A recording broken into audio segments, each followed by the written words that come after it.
తెలంగాణలోని నాగర్ కర్నూలు డిస్టిక్ లో ఉరుగొండపేట అనే గ్రామంలో దారుణం చోటు చేసుకుంది.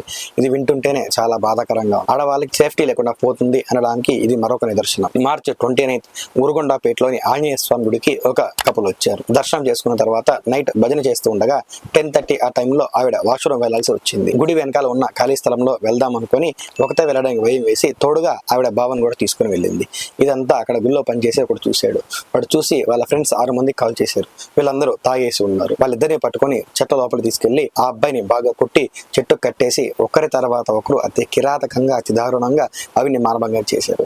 చేసిన తర్వాత ఆవిడ ఏడుస్తుంటే బాధపడుతూ ఉంటే ఇదంతా ఏం పట్టించుకోకుండా వాళ్ళ డబ్బులు నగలు అంతా లాగేసుకుని ఆవిడ కొడుతూ వాళ్ళిద్దరి ఫొటోస్ తీశారు. ఈ విషయం ఎవరికైనా చెప్తే ఇవన్నీ ఇంటర్నెట్ లో లీక్ చేస్తామని చెప్పి వాళ్ళిద్దరిని బెదిరించి అక్కడి నుంచి పంపించేశారు. 2 days తర్వాత ఆ అబ్బాయి ఉరుగొండపేటలోని పోలీస్ స్టేషన్ కి వచ్చి జరిగిన విషయం అంతా చెప్పకుండా కేవలం మనీ బంగారం పోయిందని చెప్పి కంప్లైంట్ ఇచ్చాడు.